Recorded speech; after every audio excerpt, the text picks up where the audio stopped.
and exciting. Nice. All right. Hello, everybody. Happy New Year's Eve. Oh, we got somebody here. Happy New Year's. TV. Hey. So, super excited. It's funny how it worked out that everybody who could make it is a world hopper. So it's like, This little bonus world hopper. We should have worn our merch. I know. I have. No, I got my shirt. That's okay. Yes. Bye-bye 2020. Yeah. For sure. So I thought it would be fun to get some people together to celebrate the new year. We will not be on here until the actual new year, at least my time, but like hour and a half or so is kind of the plan. And we're going to be talking about books that we found to be most surprising this year. So hopefully that's fun. And in case people don't already know all of you guys, if you want to go around and introduce yourselves, hopefully most of you know me. It's my channel, but maybe not. I'm Bethany from Beautifully Bookish Bethany, and I read a lot of sci-fi, fantasy, and romance, and a little bit of everything else. And we can go clockwise if you want. Is that me then? Yes. Is mine the same? Okay. Is mine the same as everyone's? I'm Jashana. My channel is just my name, Jashana. Real boring over here. I read mostly fantasy as well. I mix it up with young adult and adult, but mostly adult. But I throw in a little historical fiction, little fantasy romance, and some, I guess, I don't know, general fiction, nonfiction here and there. That's me. Hey, I'm Mara from Books Like Whoa. I read everything. I read all the genres, including sci-fi, fantasy. But I also read romance and mystery and classics. I read it all. I read a lot of it, and very excited to say bye-bye to 2020. It's time to be done. Cheers to that. So my next? Yes. Yeah. So TG from Q and TG. We read a little bit of fantasy, or a lot bit of fantasy, some sci-fi, some romance here and there. Popular demand, some romance. So yeah, we like branching out, trying new things. We also like horror. So yeah, that's about it. I'm Alan from the Library of Alexandria. I read fantasy, some sci-fi. I really like military fantasy and Discworld, and like swashbuckling, like adventure fantasy. Basically, I like everything that Elle doesn't like. So, so if I like it, Elle doesn't, and that's basically. Oh my gosh, that's so not true. I'm Elle, the one that Alan is spreading misinformation about, and I read mostly fantasy, but I like mixing in a lot of other things here and there. I will admit that horror scares me, so I don't really read a lot of horror, but I kind of things here and there, as long as it's not too scary. Awesome. Yay. Yeah. So yes, Terry Pratchett. So thanks guys for joining, and Happy New Year to everybody. We've got a bunch of people watching, which is exciting. So I don't know the best way to structure this. I guess we could just take turns, or if anybody has a brilliant idea of a different way to do it, I'm open. But I said come with like 5 to 10 of your most surprising books that you read this year. And if people in the comments have things that they want to share also, feel free.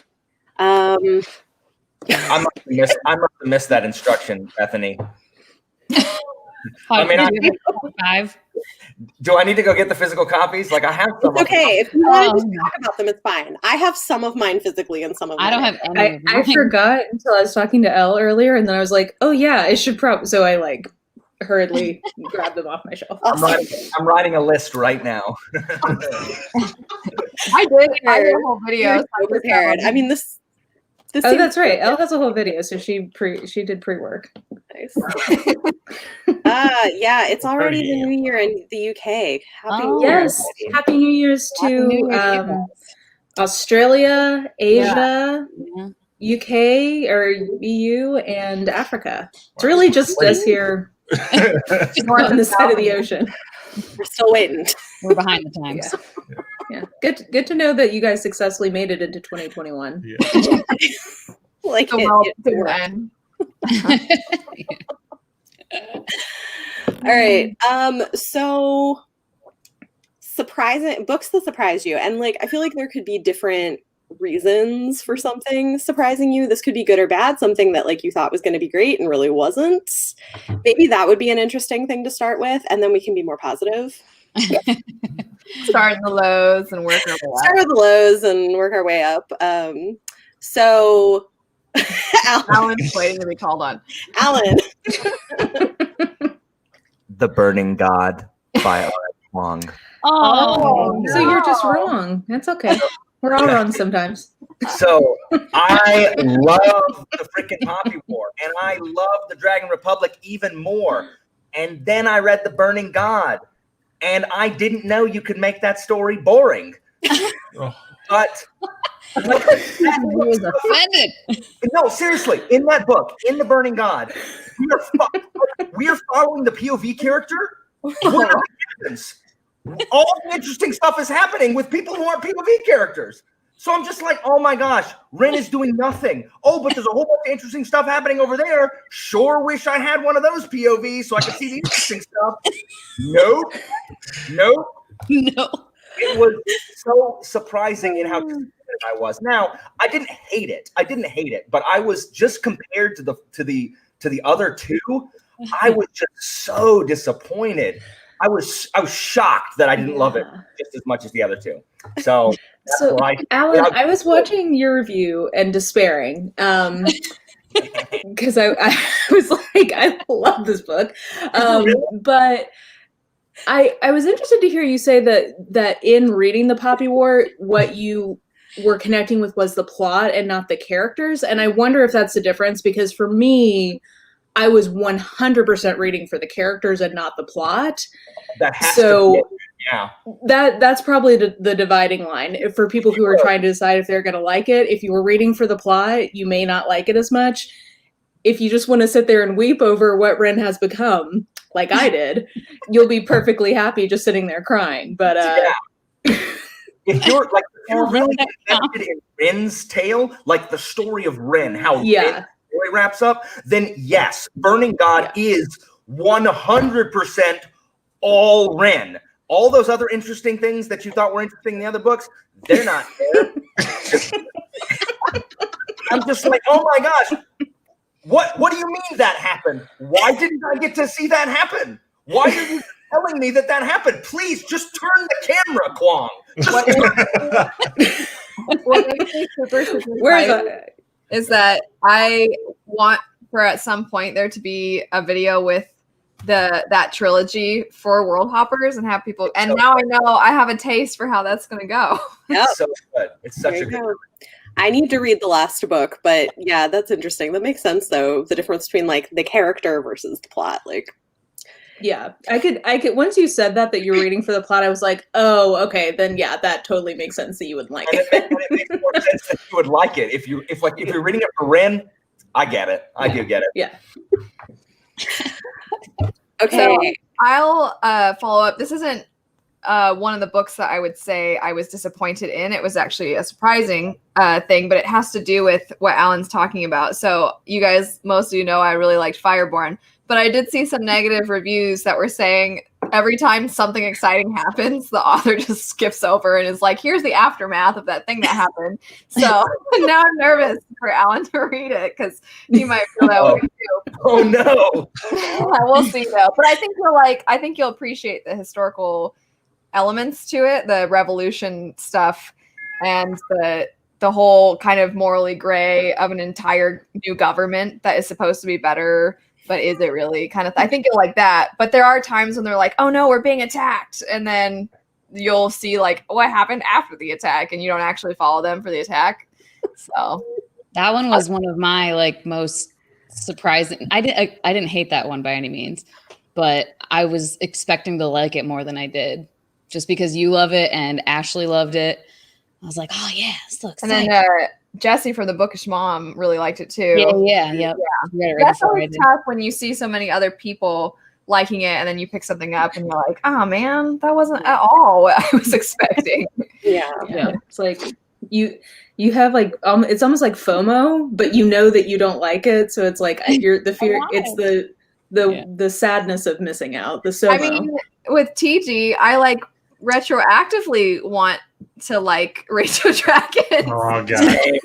Sorry, TG. I gotta represent for Raven Dragon solo. I need Alex. I need. Alex is I was wondering with Alex here because we laugh about how every time we talk to Alex, we have to bring up Rachel Dragon. I try to slip a Tau insult into every one of my videos and see if Alex catches them. It's like a fun game. Oh my god, so freaking funny. I had another one that was like one that I expected to really love, and I think Bethany, I don't know that you loved it, but you liked it quite a bit. The Unspoken Name by A.K. Larkwood. Oh, I really liked it a lot, but a lot of people didn't like it. Yeah, I pre-ordered it like, oh, this sounds amazing. Oh my god. And then I read it and I was like, no, it's not for me. I remember going to our local used bookstore and being like, oh, someone turned this in. And Deshaun was like, I think that's my copy. So, it is fun when I'm like, that's happened more than once. I think I have bought the copy that you turned in. Yeah, I think so. That's so funny. Yeah. Yeah, I really loved it, was but that I've seen a lot of people not like it, so you're not Was alone. that the Viking one, or she was like No. a troll, maybe, or A troll? Is that what you said? She's not a troll. Did I She's do that? a or a goblin, or No, well, they're like No. different. it's a They have tusks. like an orc. okay, Yeah. yes, orc. There you go. I knew she was some sort of like Yeah. unusual species for a protagonist. Oh, we have a question. Is anybody drink? So I am drinking mulled wine. I've got an Angry Orchard hard cider. I have water. I've got pumpkin pie spiced ginger brew from Trader Joe's that I've been saving since September. So Fancy. Awesome. I'm about to make coffee. Get crazy, Alan. Are you staying up for the new year? Zero. He just drinks coffee all the time, I think. I'm not. Okay. And then, so TG, do you have any special beverage? I don't. I meant to, but like I was like running around. I was like, oh, let me make sure the link works. And I was like, oh, it's 8:25, and so yeah, I might have to do a post live drink. So all right. I'm not If you gonna need to take lie. a break, go For for it. Alan, I have to tell you, and this is the most entitled, high maintenance thing ever. I get, By the way, I get a little nauseous about fans when I see fans moving really quick. oh gosh, oh no. Hold on. You want- I'm fan trying to like not look at your screen. Oh no! I was gonna get sick on the live. Well, I'm just thinking too. Like I was like, I can probably ignore it, but I'm thinking about if anybody else has that. Oh, Jess, hi Jess, and yay, Jade. yay. I'm sorry, Alan. That was so obnoxious. Did that help? Make it go faster? Definitely, for sure. Yeah. Okay, good. Oh man, that one's on my one of my most surprising Southern Book Club. Oh, I really liked liked it. it. Yeah, that'll be Alan, stop. Why are you doing this to me? Oh, Rude. Okay, you're see, not, you're I not don't. alone, Elle. Okay, I'm glad I'm not alone. See? Can you tilt it down instead of at it? Okay, so Why is he what? Wait, is it going faster now? it looks faster. I turned it off. Oh, it's turning Oh, off, so it's- just yeah, you can okay, see the blades more. Okay. Okay. That's very nice of you. I was just like, okay, I'm glad that it was mentioned that it was a migraine trigger for some people, because that's what I was wondering. It's good to know. Ooh, So someone's got an old fashioned. yeah. So I don't know about other people. So my most negatively surprising or disappointing book this year was Children of Virtue and Vengeance by Tomi Adeyemi. Oh. Ooh. Because I love Children of Blood and Bones so much, and then I don't know what happened. Like she ruined all the characters. Oh. It was I hated it. It was one of like the books I gave 1 star to this year. I did. What? I didn't finish. I couldn't. And I loved Children of Blood and Bone too. And I was like so jazzed. I don't know what happens. Like she must have had a rough year or something because it was not. Well, and didn't the pub date get pushed back a couple of times? Like it seemed like she may have been kind of struggling with it. That was I mean, that's what I'm guessing. But I know Ashley from the Bookish Realm hated it. We read it around the same time and we were both like, what happened? Oh no. I was interested in it for one of the characters who I liked a lot. But then when I heard, because I saw people saying that character just kind of goes down the toilet. So I was like, oh, well, that's what I would have read on for. Yeah, it was a bummer. Yeah, I wouldn't recommend it. It's not. Yeah, especially if you didn't like Children of Blood and Bone. You definitely wouldn't like Children of Blood and Vengeance. Yeah. I think this is true. I might try something from her in a new series in the future. Yeah. I think I'm kind of done with that. I would for sure. And she came for Lenora, so I mean, you know. What? Oh, she's one of the many people who've tried to come after Nora Roberts and who Nora Roberts has like a lioness putting a cub down in their place. That's right. She was like, wait, who are you? Was basically her. Nora Roberts, I didn't even know who this was. And I was like, that's the shadiest. You know who this is. Oh. That's so bizarre that everyone hates that sequel. Like I haven't heard anybody that like. I've literally not heard anybody who liked it. I'm gonna see. It was not. Yeah, it was not good. I'm gonna see the average rating. It was a bummer. Well, and what's funny to me is it was on the Times 100 Best Fantasy Books list. I was like, really? That list was interesting, right? You know what else was on that list? Out of all of Terry Pratchett's 41 Discworld books, a panel of fantasy authors, including Neil Gaiman, who has worked with Terry Pratchett, they chose The We Free Men. And that's the only one. That's the only one for top 100. The We Free Men with the freaking Knack McFeagle. That's the best one. That's representative of Sir Terry Pratchett's brilliance.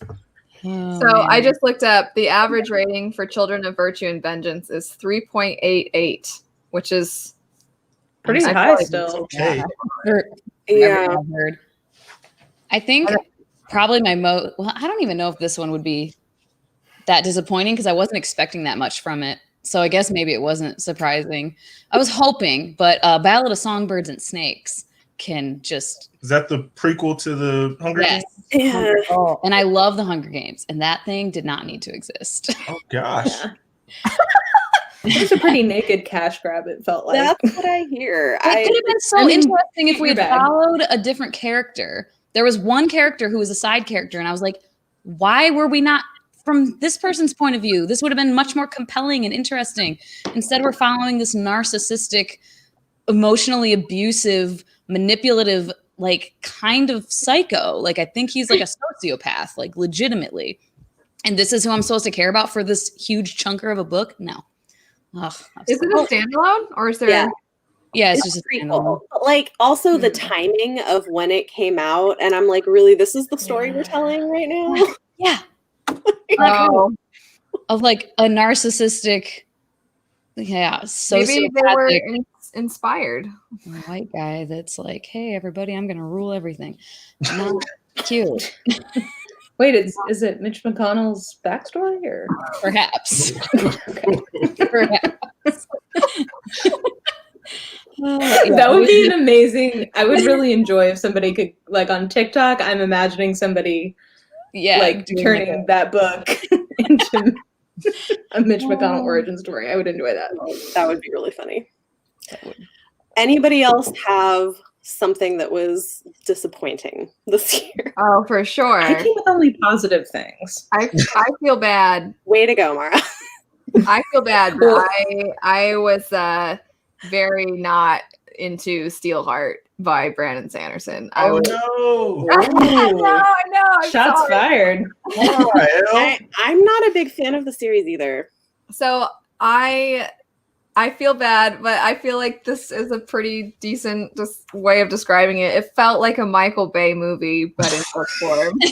Like the female character was so basically Megan Fox, where she was just there to be hot and for him to be like a bumbling idiot around her. And then at one point he even thinks like, she's not like other girls after she's been super aloof and shady towards him the whole time. And I'm like, we literally never see you like interact with other girls. So what other girls? What other, like the ones in your head? I don't understand. But then the girl at one point, and I mentioned this, and okay, I'm sorry, I have to go off for a second because the reaction to this, I'm like, yeah, that's not a good example, fellas. You really know. But I was talking about how in the book at one point, this adult male tells the bumbling main character like, oh, you should keep looking at her chest because it'll be really funny when she catches you. And I was like, that's a weird thing for a grown man to say about a teenage girl to a teenage boy. And then I had so many people comment like, "This just how guys are, though. It's realistic." And I'm like, all right, why is it that we're always realistic about the objectifying women? Why not talk about heartburn and indigestion? Like, we don't talk about those things. But when it comes to like, oh, but men like looking at women. Yeah, I know that. Like, lots of people like looking at women. Women are awesome and they're hot. But like in this situation, it's weird because she's a teenager. Like, this is so gross. Anyway. So, or maybe at least if there's maybe some gender parity in the ogling, like did she turn around and like stare at someone's butt? I mean, if we have some equal opportunity ogling, possibly, but equal opportunity ogling. I mean, there were other things about that book too. That like there was one part, it was just the most bizarre. There was a part where the character is talking to someone who is, I think, supposed to be Indian. And he's talking really animatedly, and the character thinks something like he was talking so excitedly as if he were talking about curry or something like that. And I was like, this is really bizarre and like a little insensitive here. But it was like so out of left field that I'm like, maybe we should just stick to not our world when, because I don't see those things in Stormlight Archive. So. It's all made up. Oh man, that surprises me. He's trying to process this right now. Sorry for the rant, everyone. That's okay. I mean, that's kind of sketchy, especially you have one to rant about the teenagers. Like, I don't know. I had someone comment too that they're like, that's not even in the book. I was like, sir, it's in the book. I didn't just make it up. You're just writing your fan fiction of it. I didn't. Yeah, I did. I reread that part so many times. I was like, what? Did I miss something? And I kept rereading it. I'm like, there's no way I can't misinterpret this as anything else. So that's one of mine. Well, I mean, Sanderson can do no wrong, Al. I don't know how you dare impugn his glorious name. Too, after that World Hoppers comment we got where they're like, you can tell Elliot's the kind of person that would get super defensive over Sanderson. I'm like, yeah, that was. I love your comment voice. I love the voice that you do. It's like the SpongeBob voice. Like I can see the capitalized like lower. Oh Lord. Awesome. TV, do you have one that's a super disappointing or a negative one? I mean, probably the book I say I rated the least was The Haunting of Hill House. I actually liked the Netflix show and the sequel show. They were both really good. So I was like, oh, this book must be great. And it's like completely different. Like it's just very different. I don't know. Q somewhat liked it, but the dialogue in it, it's very, they talk a lot to try to like say something, but not say something. Like, so it's like a lot of dialogue to let you know that we're scared. But instead of saying like, yo, I'm very bugged out right now. Like me and Jashana just want to talk like, oh, your great pillows. They're really nice. Oh, I like your shirt too. I like your earrings. Like, and so they do these things to let you know they're uncomfortable, but they just don't ever say they're uncomfortable. And so it's like the whole book is just talking about the scenery and the environment instead of the crazy things that are going on in the house. And so I was just like, I'm not a fan of this. So I was hoping to like it because I really like the show, but I didn't like the book. So That's always a bummer. I love the book, but I think if you were expecting something like the show, totally can see how you would be disappointed because I need to go back and try to watch the show because I tried to watch it and it was so different from the book. I was like, I couldn't get into it. So what did you end up rating it? I gave it like 2 stars. Like I was not having it.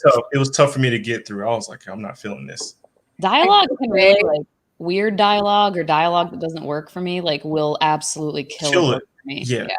I'll DNF. Like nope, I'm not. I can't read this whole thing. I felt so bad. The book, A Song Below Water, which sounded great, and I feel like it was talking about some really important stuff, but the dialogue, they kept saying legiterally, and I was like, this word. And that's not the reason that I was like, I might need to DNF it. It was just a lot of that within the dialogue, or the teenagers just, maybe it's just that teenagers actually speak that way or something, but I just felt like the way they would talk to each other. And sometimes they would be so clueless. Like the character was watching a hair tutorial on YouTube, and this other character's like, what is that? And then she's like, it's a hair tutorial. And she's like, what you need help to do your hair? And I'm like, because it was showing the character that was watching the hair tutorial. She's watching like for specifically like black hair tutorials. And I'm like, white girl doesn't know what a hair tutorial is. It's like most of the women on YouTube doing tutorials are white women. I just like, look up hair tutorial and you'll get so many. How does this white girl not know what a hair tutorial is? None of us know how to do our hair. We're not born like, I can French braid. It's in my roots because I'm Irish or something. Like no one comes out just knowing how to braid. I don't understand. I teach teenagers and I have never heard them say legiterally. We have an actual teen in the chat who can confirm.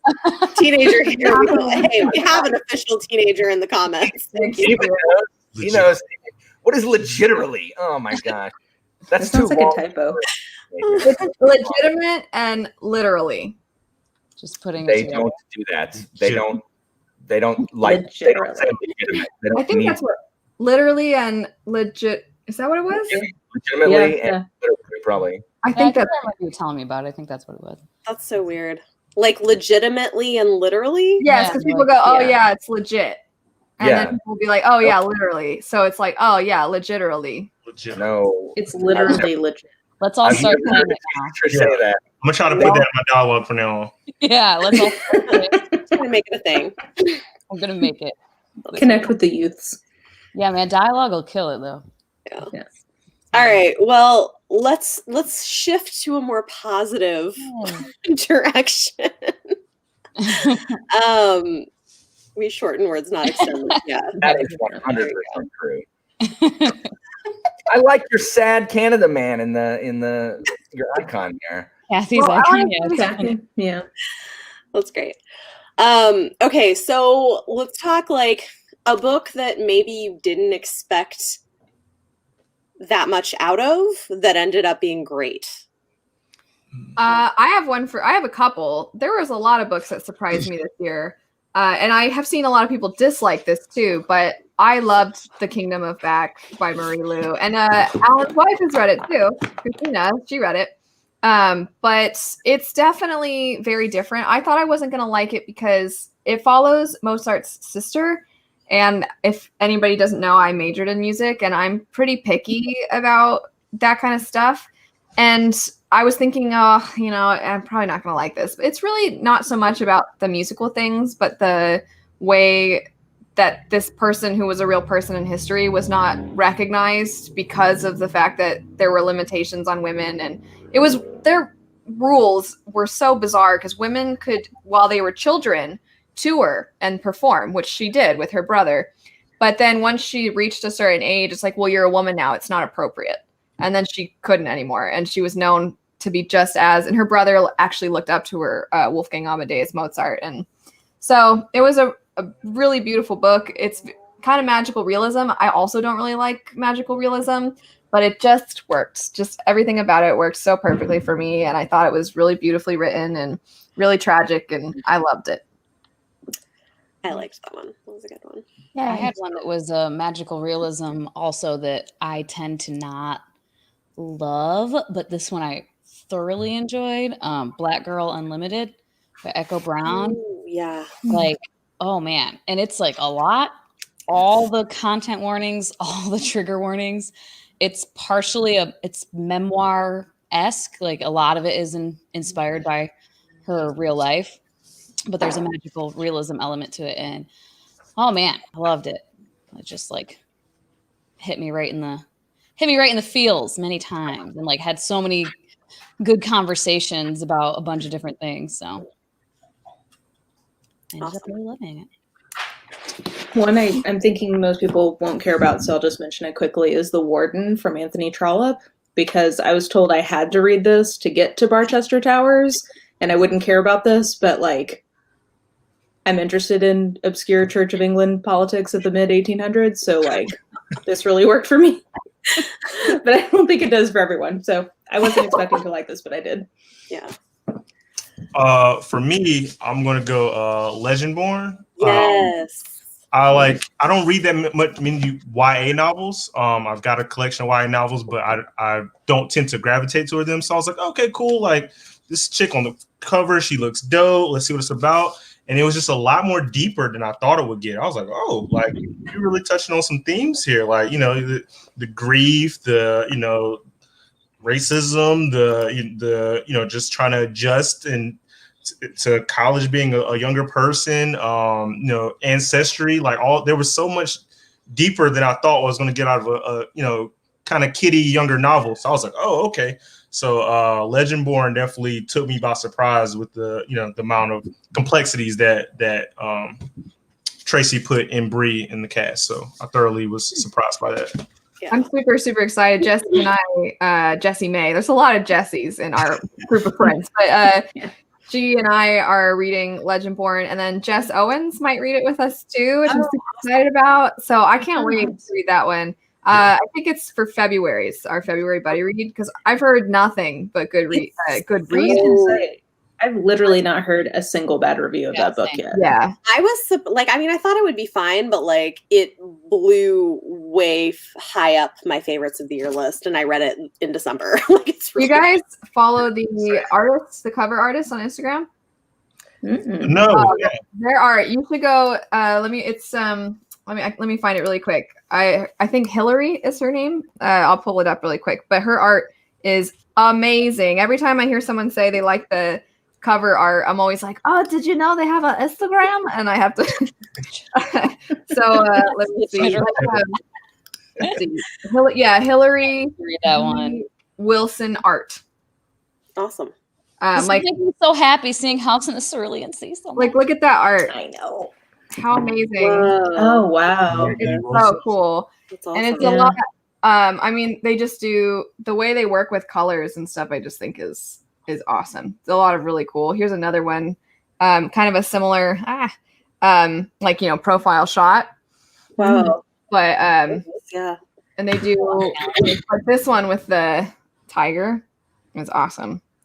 Sorry, wow. I always get excited about fantasy art. So. That's dope. Heck yeah. Mara. Yes, thank you. I'm so glad you enjoyed. Actually, one of my ones I wasn't expecting to like as much was Ice Planet Barbarians. Are you serious? I'm so excited you guys are reading this. Oh my gosh. Yes, because I mean, TG, I've got to tell you, I have an hour-long vlog dissecting the feminist theory behind this series. Okay, should I watch that before I read this, or read this then? I maybe watch the intro, because it is very campy and it's erotic. It's erotic rom-com in space. Yeah. With feminist theory. Okay. So it's like I have a question for this one, actually. This Ray Bear. So I got that really awesome UK edition. It's got the animals on it. So I'm wondering, is there a lot of animal kind of almost like in Children of Blood and Bone, they rode lions and things like that? Is it got that in it or no? No. Not much. Ah, Like, darn. I think there's like, if I'm remembering right, like I think there's a little, but it's not mostly that. It's a really good book though. Like I mean, I've heard it's amazing. it is. It's a really I didn't love it as much as I wanted to, but I liked it. Like, it was solid. I mean, as a debut novel, especially, like I thought it was. I want to really, read the next one for It sure. was very good. Yeah. I'm really excited. All these people are reading Ice Planet. Planet Barbarians is So I actually have this on. Yeah, so I gave that to Bethany, and that's the one I recommend for people as a gateway into Ruby Dixon because I think it's the least crazy sauce book she has. Yeah. But because these books are campy and wild, like nuts, really insane things It's happen in out these there, books. but it's funny. Like it's not It's funny. itself very seriously, you know. Like Yeah. I can appreciate that for sure. Like, if something Yeah. isn't taking itself that seriously, it's like, this is just a fun time. I the two in read particular I this mentioned- for the TBR swap with Mara, which like she sent it to me for that, and I was like, I don't know what I'm going to think of this, but I ended up really liking it. It's weird, but it's like it's Is great. it weird like Hot Shots with Charlie Sheen? Do you know that movie, Hot Shots Part 2? Yeah.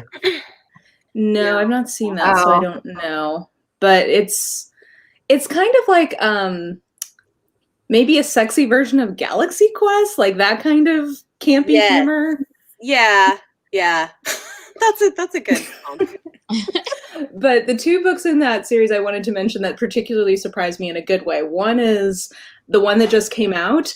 It's a take on the miscommunication trope, which I hate, but it's like deconstructing it. And they go to Ice Planet alien couples therapy, which I enjoyed. And then there's one where I'm not like amused right now. Alan is not feeling it. I haven't read it.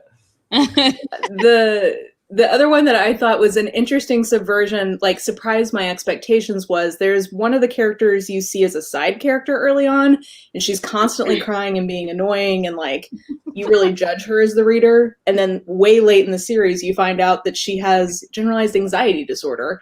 And if you realize that you woke up on a ice planet without your meds or therapy, you'd be crying all the time too. So I was like, well played, Ruby Dixon. You just played, revealed my own prejudices against people who are having a hard time dealing with traumatic situations.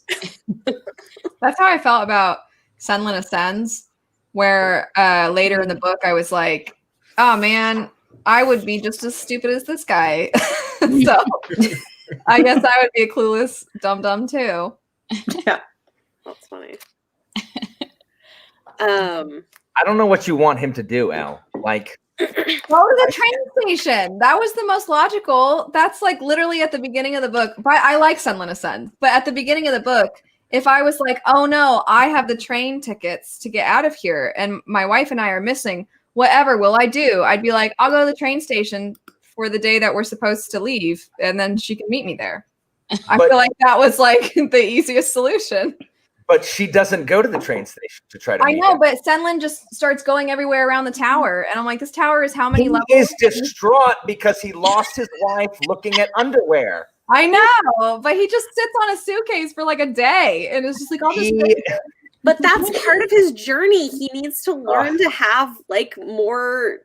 No, but that's what, a better character.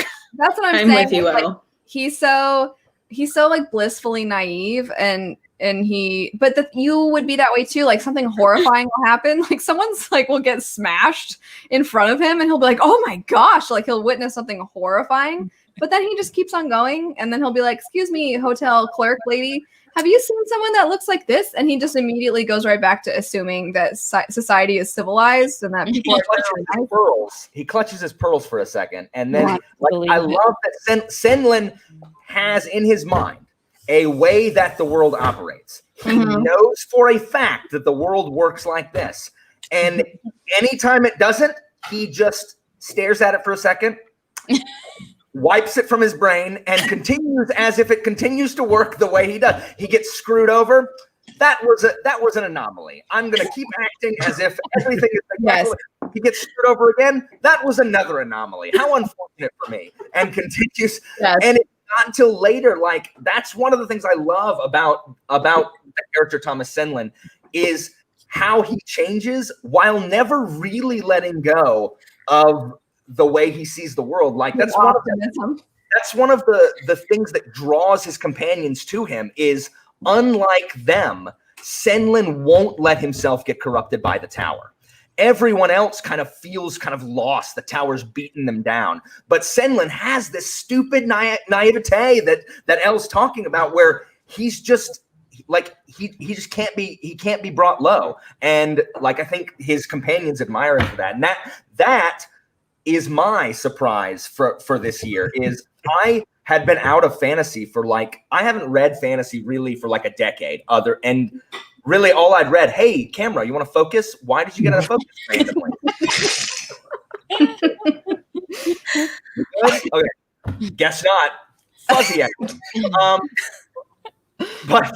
And so like all I had been reading, like I was reading like the first several books of Malazan again. I read Black Company several times, Discworld several times, Forgotten Realms books several times. So I didn't really have a wide array. And in the 10 years I hadn't read fantasy, a whole lot of really good fantasy has come out in the last decade that I had no idea about. Like, I literally had never heard of Brandon Sanderson until I started BookTube, except I think I saw his name as finishing Wheel of Time. That's it. And so picking up Senlin Ascends was one of the first new series I picked up this year, and I could not have been more surprised. It's one of my favorite series. Like, just what Bancroft does in the first one with just Senlin, and then in the other ones with these other side characters, some of the best female characters I've read. And I know he set out to actually do that. He set out to be like, I'm going to write a fantasy, but with like, you know, a bunch of leading female characters. They're so fantastic. And Senlin is also still fantastic. And they're just so good. They're so good. And I know a bunch of people have read the first one, but have not read the second and third one. And you need to, because you are in for a treat. So good. I'm ready for a fourth one coming. I like how the energy you bring to rants is the same as it is for when you're praising something. Like, it kind of like you're arguing a little. Like, yeah, for sure. I'm easily excitable. I'm hoping to read the next 2 Senlin books before the 4th one comes out. Same. What are you holding right now? A pen? I'm trying to get my camera to focus. Oh, yay, Elizabeth. Oh my god. Yeah, no, I mean, everybody's just keeps bringing up books that are like on my stack of surprises. But yeah, Senlin Ascends also was a surprise for me. I loved it. It was like one of my favorite books I read this year. And I didn't have a lot of expectations, and it was so good. I loved the characters. I loved the world, and the fact that it's like puzzle pieces that fit together and eventually things make sense. And I love books that do that. It's like one of my favorite things in a fantasy novel. And so, yeah, I love it. I also really want to read these before the rest of the series before the 4th one comes out. I own the other 2. I just haven't read them yet. So I also want to say that Senlin Ascends has one of the most precious, like, basically sexy time scenes ever. Like, it's so weirdly wholesome, and you're like, yes, that's true. They're doing it, but it's so cute.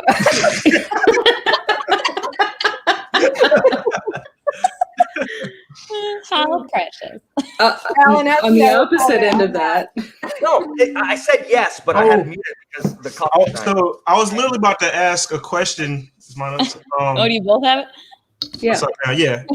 So has anybody had like a book that like met the hype? Like the book came hyped and like, okay, is it going to meet the hype?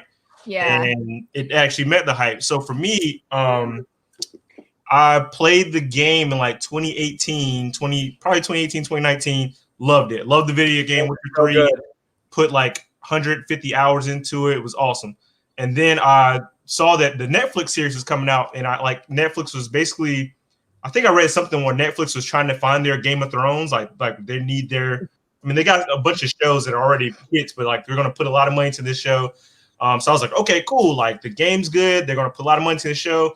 Watch the books not be that good. I was like, they're going to, you know, they should be good, but watch them not. And so then I read it and I was like, oh man, like Last Wish was great. Like it was so great. Like the stories, they wrap up, but they don't wrap up, and they make you just think about them afterward. You're just like, man, if you had done anything different, like, is that relationship going to continue? And so you just think about it. And like, I read this whole like thing in like a week or two, and I was just like, this was good.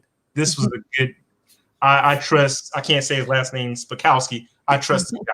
So yeah, thank you for. I'm sorry to over talk you, but as soon as I saw you pull it up, I was like, oh. No. So, You said exactly what I was pretty much going to say. Like, I was expecting to like this, but I just wasn't sure what to expect, just frankly, based on some of the fandom interactions I'd seen. And I had a very similar experience to you. I just totally got swept away in this, and I felt like it really lived up to the hype. I like short stories, so that probably helped. I know some people don't like short stories, and if that's the case, I think this will be harder, but... So I'll add that I don't usually like short stories, and I would say Andrei Sapkowski's writing is the only short stories I think really like. But unfortunately, I think that does affect his series writing, because he writes things in a way where it feels like it's its own story, but it's just within a random, part of the series where you're like, well, okay, we'll follow this random villager for a while, I guess. And you're like, can we get back to Carol and Ciri and Yennefer, please? Not Triss, though. We hate Triss. I know. My Geralt in the game is Triss all the way in Witcher 2 and Witcher 3. Yennefer can get out and her unicorn. Did you finish reading the books, Alan? Look, Witcher 2 and Witcher 3. Triss, I cannot then read the books and be like, oh, well, Triss sucks. No, because my Geralt headcanon. We used magic against him to get him to be with her, and then she was like, I really like how guilty he feels about this. And I'm like, that's weird. I don't know anything about that. Anyway, I'm glad you liked the book, TG. It was that series for me. I have some mixed feelings about the books themselves. I love them. Hi, Jesse. I love the books for sure, but there are elements to Sapkowski's writing that frustrates me a little bit. But I also started with I actually started with Witcher 3, and I kind of have played a little bit of Witcher 2, but same where I played so much of Witcher 3. So I actually over Christmas, I've been playing a lot of Ghost of Tsushima, which was amazing. If anybody hasn't played it, it's so good. But then I went to play Witcher and be like, you know what? I haven't played Witcher in a while. I want to play Witcher. And I turned it on, and I was like, oh my gosh, I did not realize how much better the graphics are in Ghost than like everything else. Like, I knew that game was beautiful, but then go back and play The Wild Hunt, I'm like, oh my gosh, like things are not, there's not leaves falling all around my area anymore. So that was not everyone can understand what we're talking about now. I'm waiting for PS5 to play Witcher again, because it's going to get that free upgrade to the new hardware. I actually like the Witcher short stories better than the novels. I thought the first novel was boring, but I liked the first two short story things because I too, like you guys, played the Witcher games, and they're so freaking good. Like, they're so good. Like Regis in the Blood and Wine expansion for the game. Oh gosh. His voice actor is brilliant also. It's just so Alan, you should keep going with the series, because I actually think the second half of the second book is not my favorite. I think it's a little boring, but the third book, Baptism of Blood, third book in the series, I think you will, or did I say Baptism? It's Baptism of Fire. Sorry. That book you will love, because you love the swashbuckling, and Zoltan is in it, and Regis is in it, and it's just them like going through the countryside, and then they witness the horrors of war, and it's sad, but they're like, I guess we got to keep going, and then they keep going, and it's great. So you would like that one for sure. I just thought you said something other than what you said.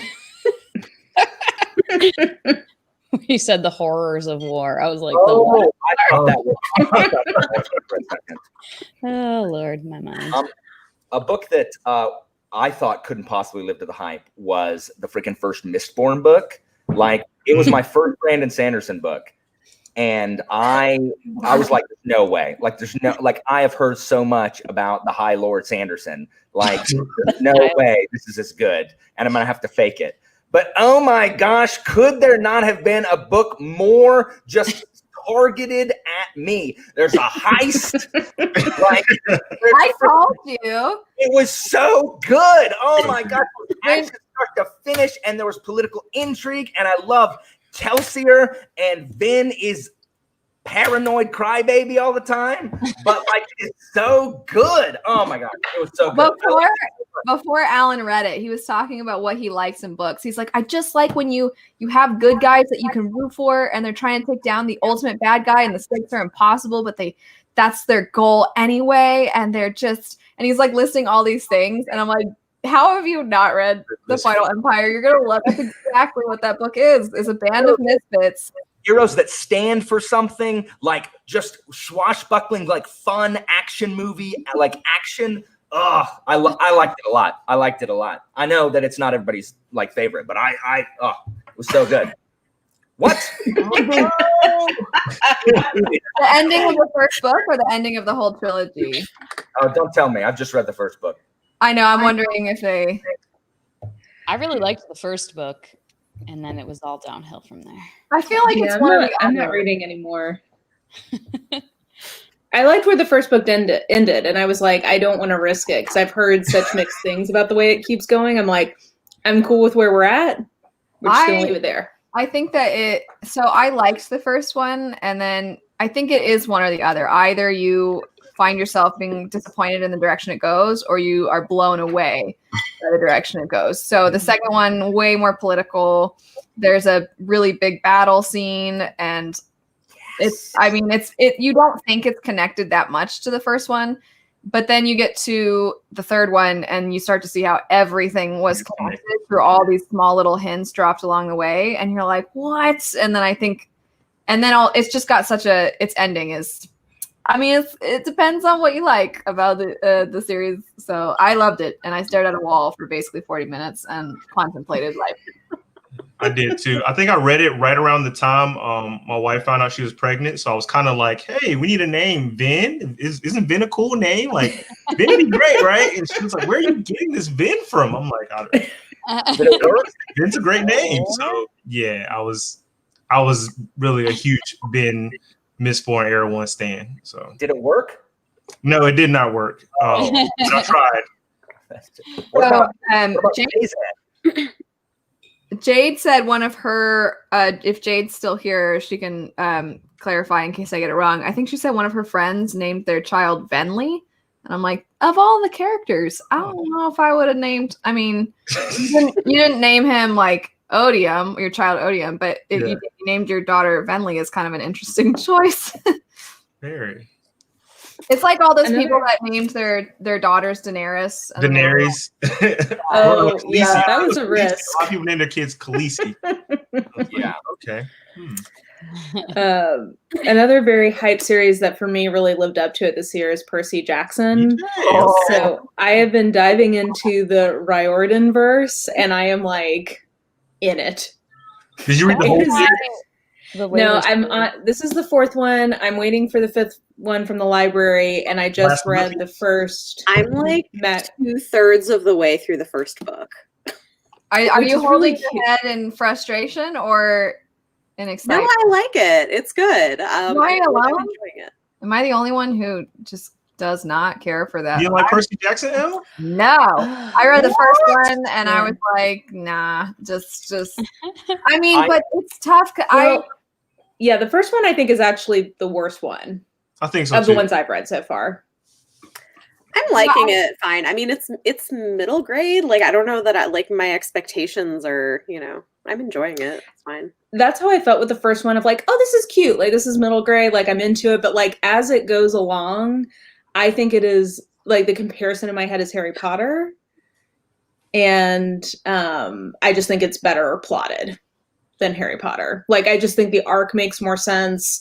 It doesn't have all of this weird like filler time every year at school. Yeah. Like, it just gets rid of that. And then seeing where he goes with the Magnus Chase series, I'm excited to see.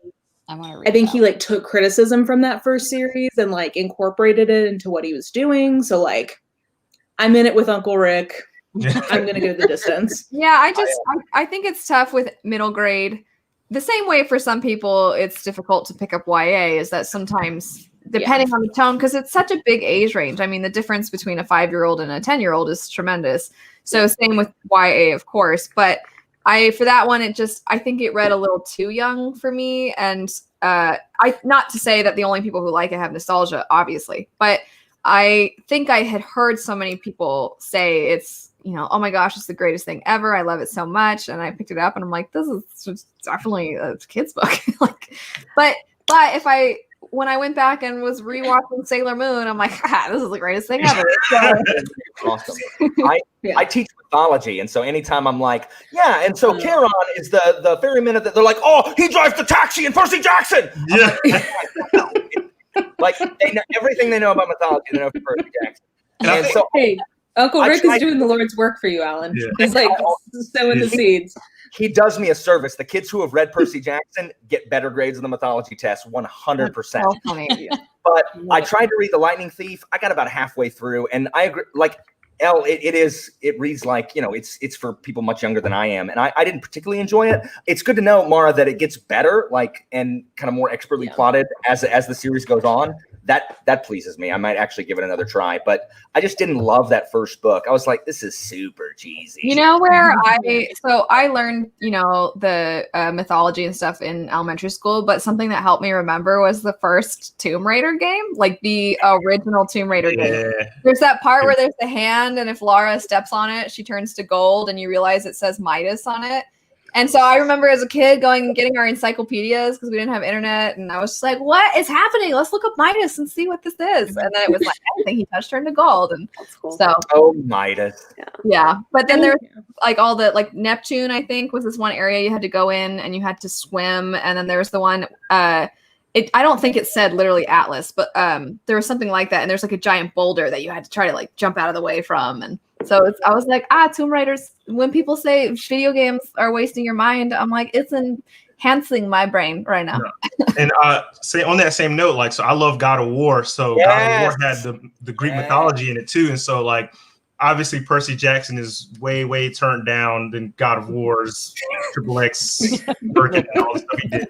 But no, I think God of War just in other games like that fuel my love of Greek mythology. And so Percy Jackson, it starts off really light, he's Poseidon's son. But by the time you get to the fourth and fifth book, he gets really, really deep into the Greek mythology and connects the dots really well, and then goes into the Titans and even before them and and there's reveals really deep. And you're just like, whoa, Percy's in there really deep, and you feel like Rick Riordan does a really good job. I read the first series and the sequel series, and I think he isolated himself with Greek mythology for 10 years and figured out how to put it in a middle grade book and make it palatable to a lot of people. And I think he did a good job. So Percy's parentage is actually the biggest problem, because Perseus is the son of Zeus, not the son of Poseidon. And the kids always miss it because they know.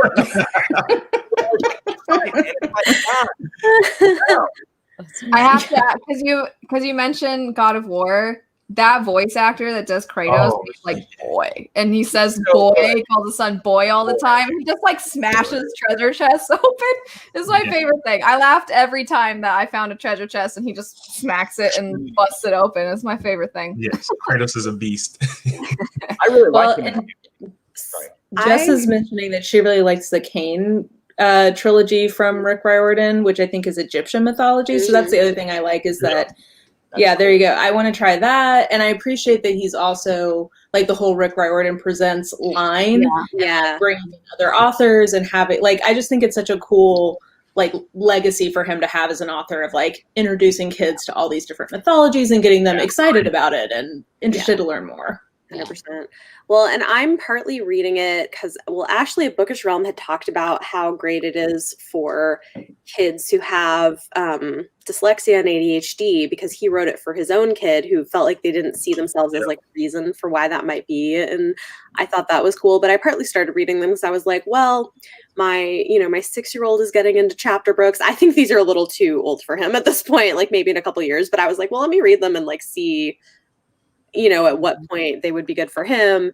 And so that's part of the lens I'm reading them through too. And they're really fun. And I'm like, oh, he's totally going to get a kick out of this in a couple of years. They're very action heavy. So I can, especially for kids who have ADHD, I can totally see how he was writing to that audience of keeping it moving.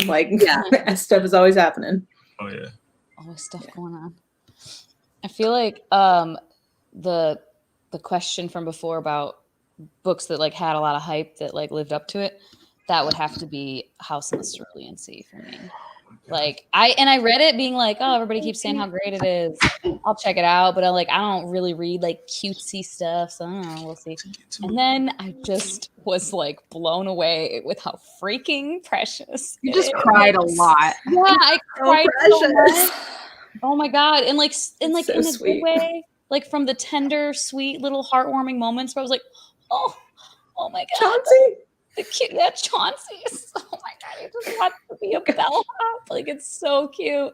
Oh, I can't. I like every time I think about it, I just get like emotional and like, oh, it's so precious. Can't wait. It's the book I keep recommending to people of like, this is the book you deserve in 2020 because it's just such a lovely, warm, like hug. 100%. This will get you through. So great. Yes. Now I just want to read literally everything TJ Klune has ever written. Right? Please give me more. Oh, that Native American mythology, Alotsoe, was one that was surprising for me. Not because I didn't expect to like it, but I thought it was magical realism, and it's not. It's fantasy, and I really, really enjoyed that. Really, I want to read that. It's on my like watch list. Like it's up for me in January. I'm excited about it. Really cool things with like paranormal creatures, and Native American like lore and mythology. It's really cool. I'll add too for the Asian mythology. It's not middle grade, it's YA, but Shadow of the Fox. It has a ton of different Japanese monsters and things like that, and folklore type elements in it. I would say it's a little on the darker side, but I don't know how to describe it. Like I think a younger reader could definitely read it because it's very digestible, but it gets kind of dark. It has a darker vibe. I don't know if that's making any sense, but that one's I think really good for that. I really enjoyed. I felt like I was learning, and I love that. I love when I'm reading a book and I feel like I'm learning as I'm reading it. Mm-hmm. And then to answer the question, I read at the beginning of the year, but I didn't think A Curse So Dark and Lonely could live up to the hype because everybody seemed to think, at the very least, it seemed like we're giving it 4 stars. So I was like, I hope I like it. And then I was like, I like this a lot. And it was just such an easy, fun, good time. So that was probably the one for me. I didn't like it. Oh, wow. I liked it better than Bethany, but I didn't love it. I didn't like it. I was so annoyed at it. I mean, I think I gave it 3 stars. I didn't hate it, but I don't know, I had issues with it. I think it would have been really good if it had been a standalone. That was my problem with it. I didn't think there was enough there for a series. It being a standalone. Did you read the second one? Because I was just like, I don't know. You're like, I'm done. I can't commit more time to this. Well, I didn't know it was a series when I picked it up. I had an arc of it. And I was like, what is this? No, there's so much excess filler material that didn't need to be there. I don't know. I was so annoyed with it by the end. I was like, I'm not reading anymore. I wonder, not that you're, of course, I'm not being like, maybe it's because of this, but I wonder if there were a decent, if it's an arc, it should basically be done. So it should be tiny changes, not. I mean, like there were things I really liked about it, which is why I didn't hate it. Like I gave it 3 stars, I think, but like I liked that there were things I liked about it, but it was well written. I thought I felt like it needed to be edited shorter if it was gonna not be a standalone. And I got to the end because I was expecting it to be standalone. I was like, what? We're not even done? Really? No. The second one, I was surprised. I didn't realize was gonna basically follow different characters, and so when I got into it, I was like, oh, we're not even following the same people really. And then so I actually liked the characters from the first one more. And then there was something about the second one that for most of the book I was annoyed at. And then with the ending, I was like, oh, okay. And then now I'm pumped for the third one. I'm really excited. It's a fun. I just think it's fun. One of those. Well, another series that I liked that was hype was Assassin's Apprentice. And the reason I picked this as a surprise was it reminds me so much of like the 90s fantasy I grew up reading, because I mean it's from that era, but it reminded me so much of Tamora Pierce, and so it just gave me like that's interesting. Cozy, just I don't know, like this was just lovely to read in a way that I knew it was well written, and I knew I probably was going to like it since it was so character driven. But it just surprised me in the way, like the feeling it gave me. I don't feel like I've had that feeling for a long time. So I'm very excited to keep going in this trilogy in 2021. Have you read Me and Leanna are reading Royal Assassin in January. So anybody who's ready. Me and Ashley are going to be doing read-alongs for a Tamora Pierce series and the first trilogy in that next year. So, which Tamora Pierce series? We're going to do the Song of the Lioness Quartet. When are you starting? We're starting in February. I think we're going to do like 2 books a month, and then we're going to do the So first good. trilogy in Robin I Hobb. love that series. See, and what's funny is when I was growing up, I feel like that was middle grade. But now I always see it considered YA when I'm looking for it. Oh, really? It's Interesting. It's like crossover, I guess, because she starts out as being like 9 and then is like 20 by the end, which I think is great. But yeah, I think that's why when I picked up Percy Jackson, I thought I was going to get a Tamora Pierce feel, and then it's obviously not kind of that thing. I was going to ask though, Mara, have you read The Thief by Megan? No, but that's one that's on my list. Oh, because I've heard similar kinds of things about it, so I think I would like it, but I haven't gotten to that yet. I think you would like it. They're really good. Yeah. I think you would like it. It reminds me somewhat, and I didn't love Assassin's Apprentice, but I did enjoy The Thief. But the writing style is kind of, I think, strangely sort of similar. Yeah. So I think if you like the writing of Assassin's Apprentice, you might like The Thief. Okay. Well, yeah, that's definitely one of those series I keep meaning to start, and then I have to finish some series so I can start some new ones. But yeah, also just shout out for Tamora Pierce. I also love Circle of Magic, which I know is not as well loved, but like it's the one with all the animals, right? Am I crazy? Or is that a different one? There's one that takes place after the Song of the Lioness, and it follows a character who has animal magic. Oh yeah, no, that's a different series. The Circle of Magic is in a different universe. Okay, yeah, it's like a magical school. Tortle is the Tortle world, whereas Circle of Magic is a different. Okay, what is the one I'm thinking of? It's something. I think it's also something magic. Is it like Wild Magic? Yeah, there's a few series in that world that follow it. My favorite was always Song of the Lioness, but other people really love the other ones. So yeah, I love Circle of Magic. Oh, yay, Alan's wife also loves Tamora Pierce. She's just so good. They're so great. She's kind of like Uncle Rick. I feel like she's one of the few like heroes of like young adult fantasy who haven't been crushed by their real life views yet for me. So it's like, yes, we can still stand, Tamora. Yeah, this is the Immortals Quartet. Oh, there you go. Oh, okay. Yeah, she's great. I've reread her many times over the years. She is, I agree. I think why we're going to bring it back.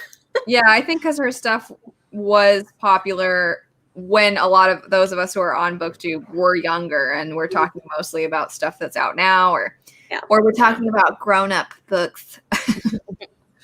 You're never too old for Tamora Pierce. Okay, so question. Well, unless somebody has something else they want to add for this section, but my next question on this is, does anybody have something that you feel like was underhyped, that you're like, why was not more people talking about this book? Yes. Sure. Alan can go first. Alan. So politely raising his hand.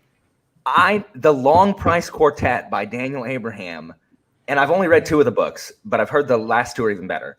It's so good, and no one ever talks about it. And there's always like a couple people who comment like, "Thank you for reading this," because no one ever because it's like no one's read it. And Goodreads, like everyone hates it on Goodreads too, because nothing happens. Like this first book is one of the like slowest burn books that I've read this year, but his writing is so good, and it's like.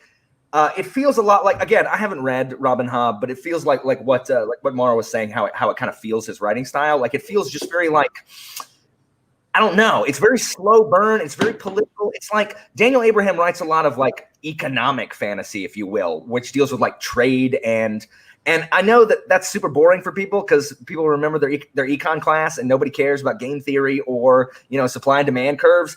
But like it's about this empire, this expansionist European empire that is trying to topple this Asian-inspired empire through tanking their economy because they can't attack them militarily because they have these like spirits that will just like wipe them out. So they're trying to take over them, you know, like Germany's kind of doing to Greece right now. Greece's economy tanks and Germany's like, oh, we will buy you. Like, you know, it's kind of like that. And it's just so like the conclusion is one of the most the quietest yet explosive conclusion of that first book. And the second book has it's got one of the most tragic not heroines, like Lady Macbeth type characters, but like more tragic than Lady Macbeth. It's so good.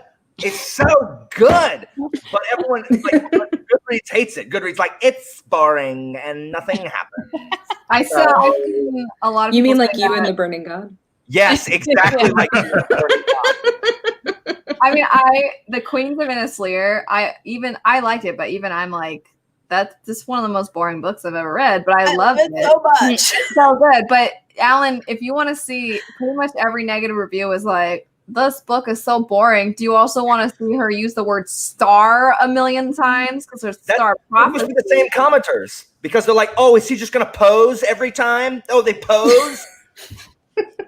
It's the same commenters. It's so good. Y'all read Long Price Quartet? Okay.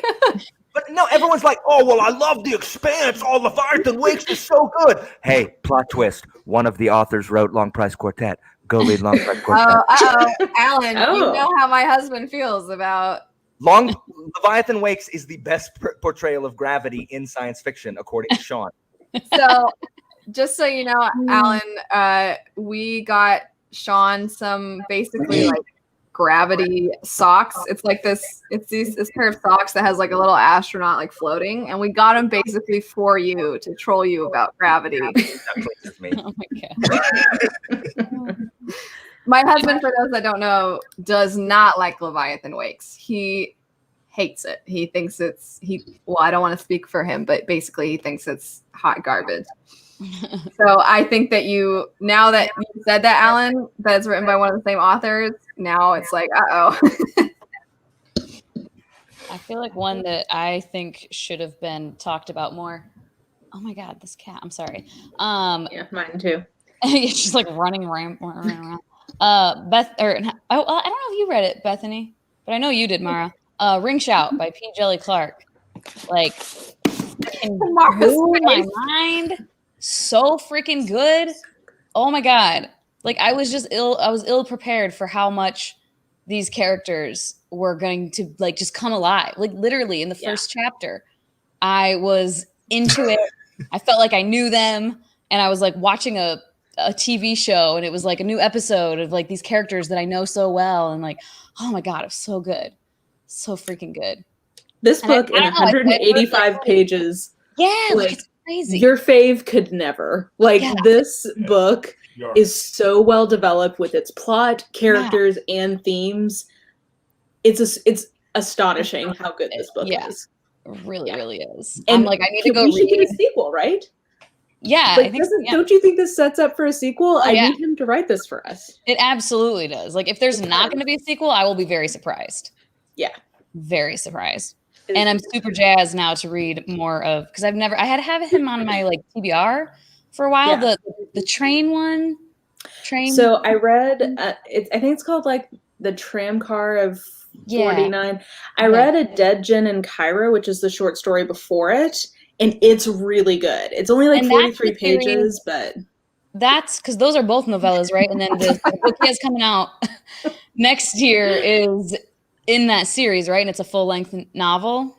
Yeah, which is why I wanted to read it, because I wanted to, and it's again 43 pages and such good world building. Yeah, I don't know how a lot of action. I was so impressed with it. He's like, I think probably my favorite new author of the year. Yeah, I was blown away. Yeah, more people need to read. It is really good. Yeah. I was about to say, I'm pretty sure I saw Jess talk about it too, and I'm like, well, I don't want to accidentally speak correctly about someone that may or may not be in the chat. But I mean, I feel bad because I feel like I always end up talking about the same ones because they work for these prompts. But Ninth Reign, I liked so much, and I'm actually really nervous because I have hyped it. I feel like so much. Yes, it's really, is that cover not gorgeous? Oh my god, beautiful. Is it out of print? Okay, so I just checked because somebody I got back to someone who was like, I'm having the hardest time finding it, and when I checked Book Depository and Amazon UK, I can't find the hard copy now, but. I know a lot of people can't find the Kindle. If you go on Amazon UK's website, you can get a Kindle copy at the very least. And then hopefully they'll, and me being like, oh my gosh, did I like sell this book out? But I sold the hell out of it. I kept hearing about it and I was like, I'll read that. And I couldn't find a copy. Yeah, it's so every time I talk about it, I feel like it sounds like I'm tripping pretty hard because I'm like, there's this magical tree that some people ate the sap of and it made them, like elves sort of. But then the sap ran out and now they eat people. Anyway, so they don't eat people, but they drink their blood. But the book is just, man, it's so good. So something happens at the end of the prologue that involves a person dying, and I saw a negative review that's like, I'm not going to continue on with this book. They were all upset that someone died in the prologue. And I was like, all right, but well, not the book for you. Yeah, good decision not to continue. I think so. I just think there's so much to it that can be appealing to a lot of people. I am scared that people are going to read it and be like, what the heck is this? Why does she like this? Because it's really bizarre to pick up something. Petrick liked it, and I feel like Petrick has great taste, but it's bizarre to pick up something that you've heard like no one talk about, because you're like, because usually you almost feel comforted when you like something other people like, because you're like, okay, well, I feel safe recommending this because I know people like it too. But at the very least, even if you don't like something, lots of other people like it. So even if you don't like it, you're like, well, I know lots of people will like this, But when you're picking up something you've never seen pretty much anyone else talk about, I don't know, it's a weird. Does that make sense? It's a weird. Yeah. It's an unknown quantity. Yeah, I don't know if anybody cares to know what it's about, because I feel like I've talked about it so many times at this point. So I have another video pre-recorded and I've talked about it again. So get ready for that. And so you're just teasing us at this point, because every time you talk about it, I'm like, oh yeah, I do want to look. And then I remember like, oh, I couldn't get a copy of it. So I'm not reading it anytime soon, at least. Oh man. Joshana has my copy. I do. Sorry. I need to read it. TG, did you have anything for this? I did. So I saw Elle picked up Cradle by Will White, and so this year he came out with his 8th book, Winter Steel. So Will White there's 6 of these in between. I got them all. He's probably my favorite author that nobody talks about. Like, it's just, his work is amazing. And like, so the best way I can explain it is it's like the perfect meld of fantasy meets sci-fi, So it's like, oh, cool. It's definitely fantasy. You have, the people with magical elements, they get power-ups, they get all these things. But in the background, there's this overarching sci-fi story of like watching this world of fantasy things evolve and do things. And so eventually, probably in book 7, 8, the fantasy world meets the sci-fi world, and you kind of get like how how one interacts with the other. And it's just amazing. Like, and they're all very short. Like, this one's like 250 pages. I think his longest book was this one, which is like 350. So these are like four of these make up a Stormlight book, So like, they're very like, and you can digest them really fast. But it's just, the characters are great, the magic system's great. It's snappy. I just never seen anyone meld sci-fi and fantasy together like this. Like, I love fantasy. I enjoy some good sci-fi, but like to see them together and then like it work, it just blows my mind. And so every time he comes out, and I think he puts out like one a year.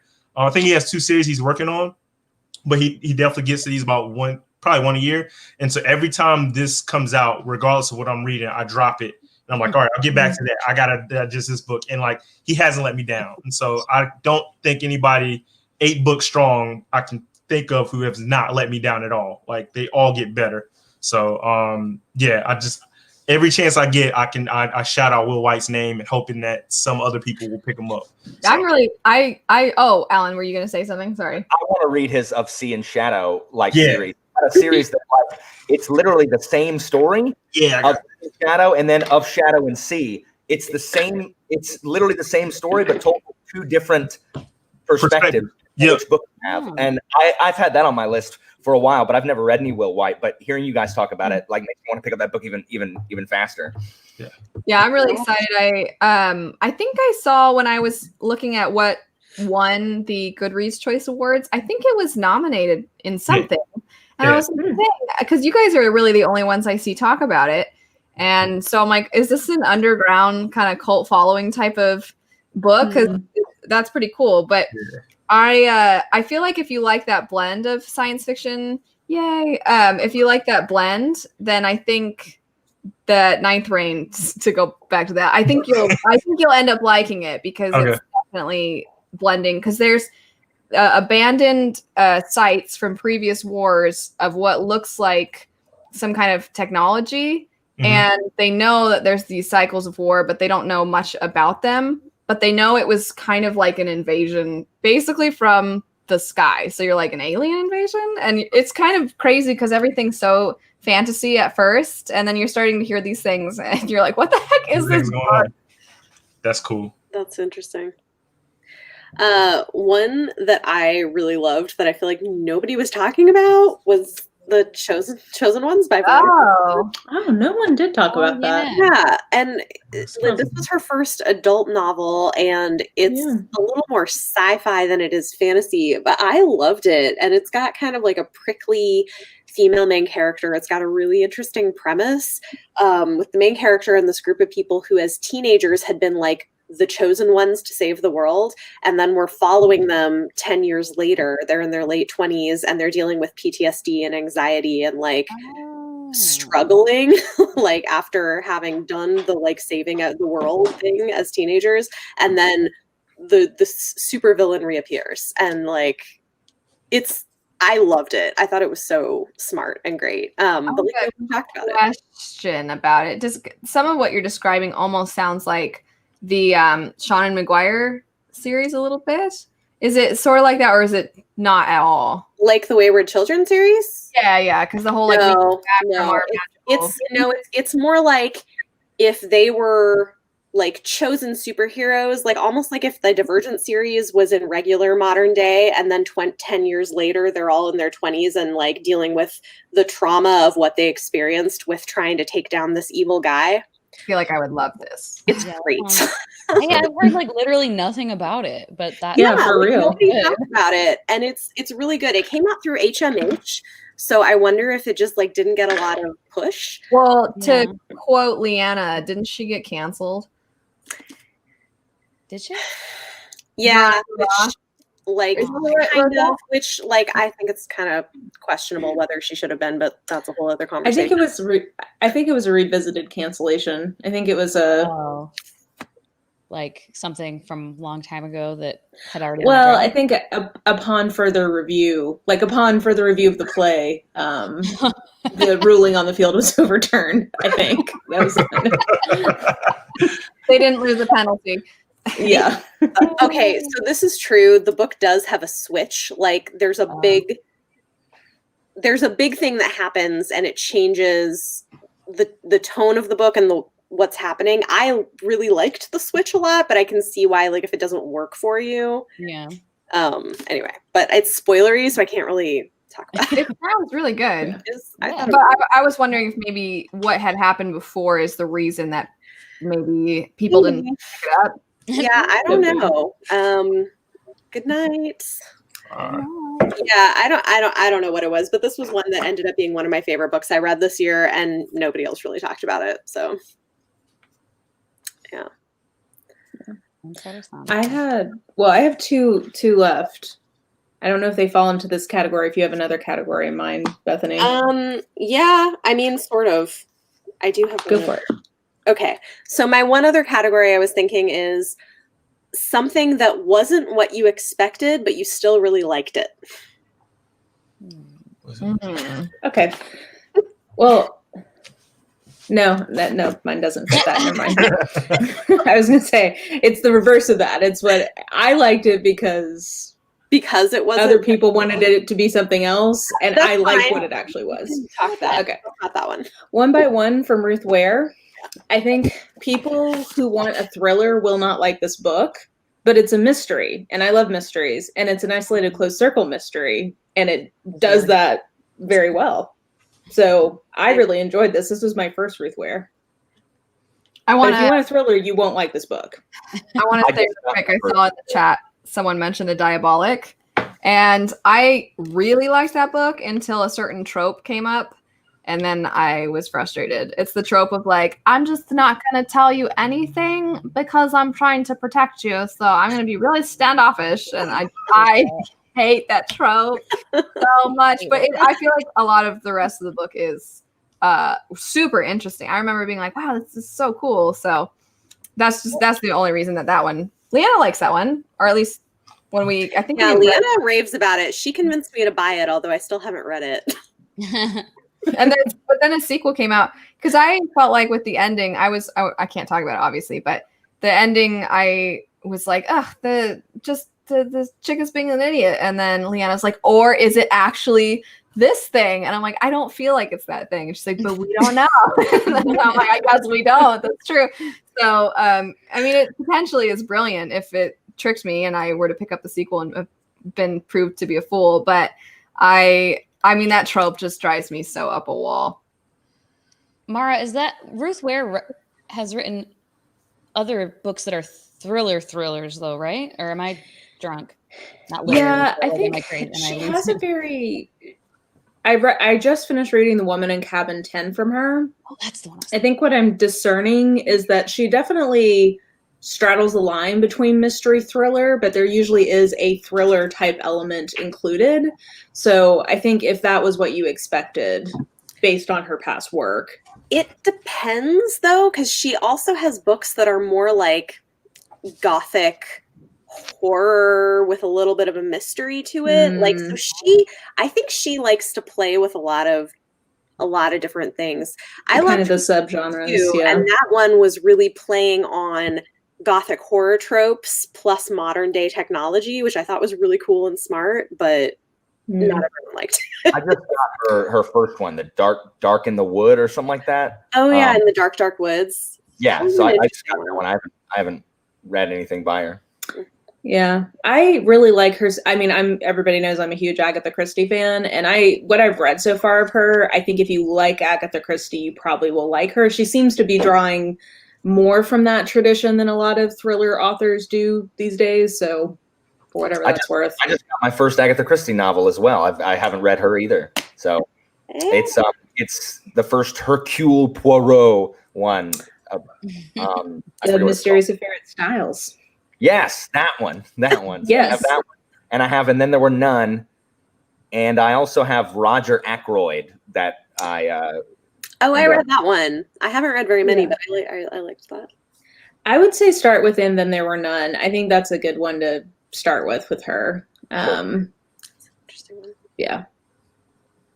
I'm trying to think I have a book that is sort of almost the opposite of your prompt. Which was something it was different than I expected, and that kind of was a bummer for me. And in Jade City, I don't know why I thought this. I thought you were going to get both the gangs. I thought you were going to see both sides. So when you only saw one side, then I was kind of like, oh, I kind of want to know what's going on over there, though. But to fit your prompt, I would say Sword of Kaigen was not what I was expecting, because it actually is more almost modern, but this one area is very traditional. And I was surprised when they would reference video games, and because I thought it was more of a samurai time period inspiration, which it kind of, I thought. It is for that location, but the rest of the world is essentially technologically advanced beyond that.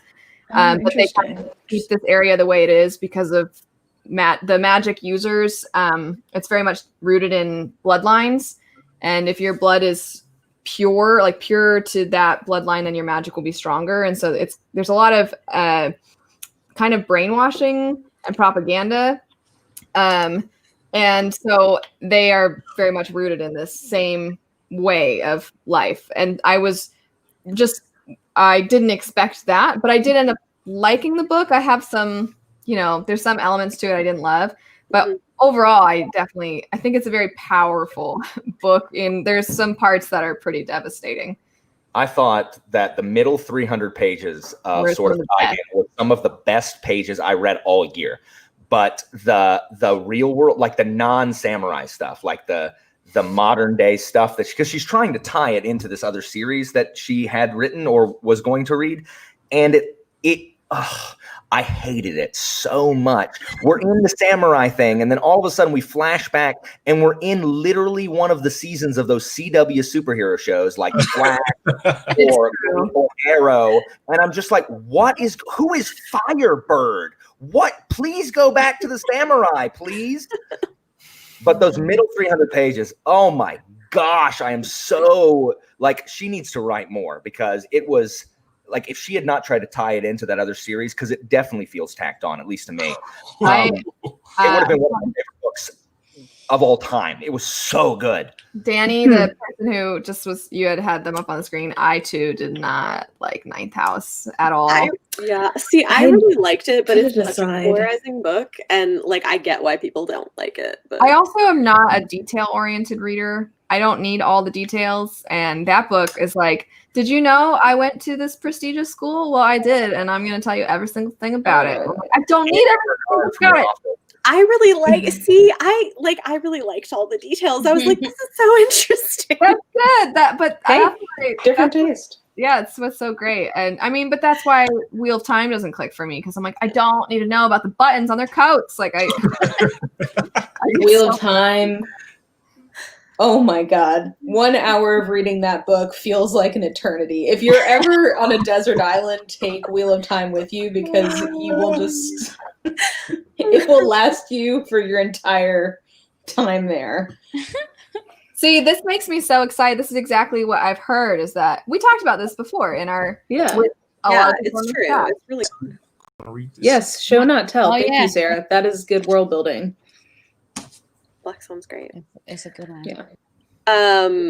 Does anybody else have something for this category they wanted to talk about? I kind of already did. I would have said Black Girl Unlimited. Cool. But okay, so one that I thought was something else than it was, but I really liked it, was My Soul to Keep by Tananarive Due.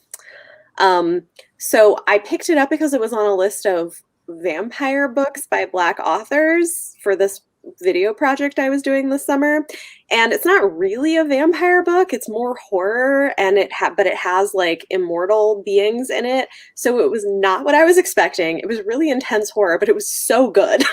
So I loved it, but it was not what I thought it was going to be. Can I just say, that is such an interesting list of books. That's so specific. Yes. So it basically, this summer, what it came out was, because a lot of people were talking about Twilight, the new Twilight book coming out. And through some conversations with that, I was like, well, people seem interested in this, so I'm going to create a list of like, here are books by Black and brown authors about werewolves and vampires that you could read instead if you don't want to read Twilight. So that was where that came from. That's cool. Which people liked the video, but I was like, okay, this isn't actually vampires, but it is really good. I remember, you read one that was like kind of more literary, right? Yeah, but it was vampires though. Now I can't remember the name of it, but by Joelle Gomez. Oh my god. I've been meaning to read that one. The Gilda stories. Yeah, I've been meaning to read that. I haven't gotten to that one yet. It's slow paced. Mm-hmm. Definitely vampires and a lot of like traditional vampire lore, but obviously in like with a different take on it, or in a different setting and with very different characters. It was super interesting and I liked it. But I didn't love it because the pacing was a little slow for me. Yeah. But yeah, it felt like much more literary and introspective. So I will say, I feel like for people who need content warnings, like check my Goodreads review on this, because this has a scene in it that was like one of the hardest to read things. And like, I've never seen an author go there on page before with this thing, but it's super spoilery, so I can't like say what it is unless people want to be spoiled. But like, it's intense. So yeah. Tread with caution. Yeah. Nice. Nobody else has any for that? Well, does anybody have other books they wanted to share? We could do like kind of a final call for stuff. We're just after 10 and we said we'd stop around 10. So I don't want to like. I had a couple that I didn't mention, but just ones that like I wasn't for sure if I was going to love them or not, but I ended up quite enjoying them. Incendiary, Zoraida Cordova, Fortuna Sworn by KJ Sutton. And then one that surprised me because the rest of the series was kind of mediocre for me. Stormcaster by Cinda Williams Chima. It's book 3 in a 4-book series, and it's her continuation series after the Seven Realms one. And the series overall, I was kind of like, meh. The finale, book 4, I straight up didn't. I was like, what happened here? But book 3 was like one of my favorite really books. good. Like, it was really, I really loved it. I don't know why. So that one's What happened with them, and I know Jashana's read this. She is the one that got me to read this with the Queens of Orenthia. I loved the second book. I read it in a day, and then the third book, I was like, why? I was so bummed about that ending. Who writes this? I don't even remember the end of that series. When you were talking about it, I'm like, I don't remember what happens. I just liked it. I think that always ends up happening. I feel like every time that I have passionate reactions to something, and I'm just like, I'm all worked up, and Jashana's read this. I have to talk to Jashana. And Jashana's like, I don't remember. I'm like, dang it. So sorry. One I'm gonna throw out is The Lost War by Justin Lee Anderson. Picked this up for the World Hoppers Secret Santa video, and it's like about 500 pages, and for the first 200 pages, I felt like I've been there before. I was like, all right, this is just like any other fantasy book I ever read, like plodding along, and then it switches, and you're like, okay, some interesting things are happening, and then by the very end, like it's one of those books that has it's a slow trot, but the payoff at the end is phenomenal, and so like I got to the end, and I was like, whoa, like this is amazing, like I would have never picked this up had I not seen Kitty G's review. And like, I can't wait till this guy writes book 2 or 3 of it. So The Lost War was probably surprisingly how it turned really fast. Cause I was like, it's going to get average, but it ended phenomenally. So after watching you guys, sorry, I think both of us were talking at the same time. She asked, I'll let you go first. She was asking about the author. Justin Lee Anderson. Okay. After I saw you guys talk about it, I looked for it, and then they didn't have it, but I was like, I will get this at some point. Yeah, I added it to my I'm adding it to my Goodreads. Anytime you guys talk about something that you love, it's contagious. I'm just like, I have to read it. I know. That payoff was great. It paid off at the end, so I love that. Good payoff. Ooh, and it's got a good cover. Hey. At least the one on Goodreads. Or there's 2, as you guys discovered. 2 dope covers. Yeah. I would like to pitch finally the Greatcoat series, which Elle hates, but because Elle doesn't know, she doesn't know. It's good. She's mistaken. I like how Leanna pointed out so many other things when we were talking about it. Along with the first look, Leanna is like everything that she has a problem with is in the favorite books that she likes too. So I'm not don't even. She did a whole video about that. Of the people here, I am the only one who's read all 4. So I know. Are you being a gatekeeper right now? This is.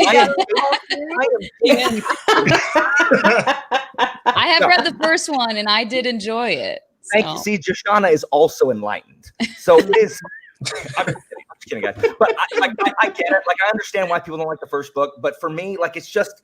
The problem is that it's supposed to be about like justice and idealism and all that, and it is about that. And there's some stuff that people don't like, and I get it. I don't like there's a scene in the first book.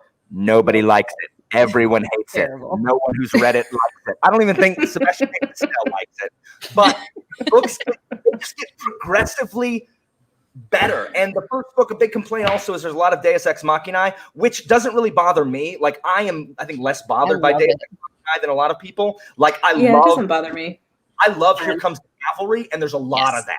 And even those Deus Ex Machina kind of have reasons for happening as you learn more in this. I've never really seen it to where there's been so much like, dude, what are you doing in this first book? But then there's kind of reasons for it in the later books, which doesn't seem like it's very conducive to getting people to keep reading. Like if you're going to turn them off with the first book, which he has done with a lot of people I've talked to, but I have just the fourth book, the concluding book, it was my favorite book of the year. Tyrant's Throne was just such a perfect blend of really like everything that I like swashbuckling adventure, heroes who stand for something, like really just like the power of story, the power of song, like just fighting against, just trying to do what is right and having to set that aside sometimes. They tell him like, hey, it's the time for politics now. It's not the time for like indignant idealism or whatever. Alan, I think it's funny that Jesse thinks that you're going to like First Law because First Law is the opposite of everything you like. So I don't know if you're going to like it because it's literally the opposite of everything you just described. Maybe you'll appreciate that about it. I mean, I love likes the characters because like it does have some really good character work in it. So he might be into it for that. Alan doesn't like morally gray and dark characters. No, I don't. That's not necessarily. Alan, when we did our he doesn't like Ren. When we did our unpopular opinions, it was what's a trope that everyone else likes that you don't, and you're like morally gray characters. Right? That's qualified. I said I don't like how everybody has to be. Like I think that I like characters like Senlin who are idealist. Like I think I like them more than other people. I don't like the boring like lawful good paladin who always does the right thing. What I like are these characters who are idealistic and are forced in these situations where they kind of have to compromise or not, rather than like, I will always do the right thing. Like, I think it's interesting to see, are they going to betray their principles or not? What I don't like are these characters always like, I am so dark. Put a puppy in front of me. I will stab it. Look how cool and moral I am. Alan would definitely like, you would definitely like Locke. He would You're not going to like Locke. Yeah, I think well, I'm with you though, Alan, in that I get impatient with this kind of cynicism that I think is masquerading as thematic depth. Yeah. Like you can't just put a like emo edge boy as your main character and that makes the book deep. It's like, you know, I think sometimes there can be a lot more interest in having somebody who's not just like always going to do the worst thing. I swear it is my mission in life, just because Alan also loves the Here Comes the Cavalry and the Deus Ex Machina. It is my goal in life to get him to read House of Earth and Blood. But I know he's never going to do it. I don't know about that. He's good at it. Alan, it's much better there's like no what you read before. Sexy times. There's hardly any romance. I swear to God. Oh my God. We need to know if there's a lot of descriptions that involve precious stones. They're not that I recall. No. Okay. I don't know that I ever noticed that about her writing though before Alan pointed it out, so it's entirely possible. Alan, like people use like some of those sometimes. I feel like sometimes that is used. But he will hate Hunt. I don't think Alan would like the characters. No, I don't think he'd like the characters. But man, she just does the Here Comes the Cavalry so freaking good. Was there a fan box that included dick soap for that one? Or no, that was the Agatha. That was no. I'm saying like, was there anything in there that could have occasioned having dick soap in the Outcrate box or whatever? Oh, in the House of Earth and Blood? No. Yeah, like that's the spice level meter for Sarah. Hold on, TG, do you know what is being discussed right now? No, what? About the soap, the male anatomy. I think there was a box for that it was had like Alex soap. Yeah, it was a fandom box. And then people were confused because they were like, "Are we supposed to use this inappropriately as soap or as something as opposed to like a fancy candle or something as like one of the add-ons?" It was like, and it had a suction cup, didn't it? It had a suction cup on the end. It did. I think it did. Yeah, I'm pretty sure I remember that. TG is disgusted. I just know Cindy, Read with Cindy has it. You know what's funny is if you type or at least on my end, it comes up if you type "read with Cindy," it will say like soap. Yeah, Like a she Google has a search. very funny video about it. Was that the same box that also had the the Rhysand body pillow in it? There's a waifu resand pillow. Oh my! Oh, there's all kinds of Rhysand stuff. You don't even know. No, I knew there's that there was like a big, there's illegal. like a big Rhysand body pillow that you can like cuddle I with in bed. see. It's so weird. Alan is Wow. losing his faith in humanity the more we are. That's awful. Oh my God. I love it. I Oh love man, it. Yeah, we'll never forget. Never forget. never forget. Never forget. That was a great day on Twitter when That was that somebody happened. put it in. Yeah, that was a choice. Yeah, one there was got in fan trouble- fiction. Yeah, I was gonna say, but it got in trouble because they didn't get permission, right? From Oh. fan fiction. Yeah, I think Wow. so. Yeah. So it was all kinds of controversial. It was quite a box. No, I would not, Katrina. Literally, like some people, they sent me Akatar stuff. They sent me an Akatar coloring book and some crayons so I can color it. And I remember I mentioned that in one of our videos that I wanted to buy you Akatar themed stuff, and then I saw in your stories you were getting some, and I was like, oh yes. oh, I have a mug, honey. Don't I have a mug that says all I want for Christmas is a Rhysand or something? I don't know. That was sent to me. Hold on, my wife's getting it. So you're gonna get the body pillow next, then you're gonna get the soap. It's a core of wanting Rhysand. Oh my God. Oh my God, I love it. Alan, you have to use that cup when you were at school in front of your students. I have a huge mug of coffee that I don't drink these little cups, and I'm not going to. As I said before, my students literally try to come up to me and they're like, "Oh, you don't understand, Mr. Walker. Like Rhysand is so much." I'm like, "Do not talk to me about Akatar in my classroom. Do not do that." Not in this house. I do not. That's why it'd be hilarious. I do not. Oh man, Oh. too funny. That's hilarious. My last one is Sudsy YA, and it's a troll on Leanna. So she gave me this, and I'm enjoying this. This is going to be my last book of 2020. Have I'm you going to read finish the this ending tonight. though yet? No, but Talk so to far I'm me after enjoying you it. read the end. Talk to me after Okay. you read the ending. This is just like fun Sudsy YA, and the book that it reminds me so much of is Serpent and Dove, in the sense of like there's no depth to the world building, and I don't need it to because it's just purely like a plot engine, but she hates Serpent and Dove with a fiery passion. So I am so confused as to why she liked this so much that she sent it to me. Like out of the blue, just like wanted me to have this because she liked it so much and thought I would like it. Leanna is hard to pin down. I didn't like it because I didn't like the ending. Like the ending ruined it. I don't for know. me. I'm having fun with it. It's just sort of like, you know, I Sudsy didn't YA like fun. hate it, but I didn't talk. Well, talk to me when you read the ending, because Yeah, I'll let you know when I get to the end. I want to know what you think without spoilers because I have that book and I am curious about it. I think if you're so far, my take is that if you're in the mood for something just like light YA fun that doesn't really have world building that actually makes sense, but it's just like a fun idea, Okay. and you I like mean- a murder mystery, yeah, I mean, like it's a fun idea. It's kind of a sci-fi fantasy murder mystery blend. But I hated the ending so much. Yeah. So- I just thought of another one that was kind of disappointing. I'm going to continue with the series because I love certain elements of these first two books. But the second book, Kingdom of Flesh and Fire by Jennifer L. Armentrout. I read From Blood and Ash and immediately started Kingdom of Flesh and Fire. And sweet baby Jesus, the main character, drove me up a wall. Like I buddy read it with Vish. We buddy read both of them. And we both were like, I would have DNF'd this if it wasn't for all this other stuff that is just like a fun time and I'm loving. But the main character was so frustrating. So frustrating.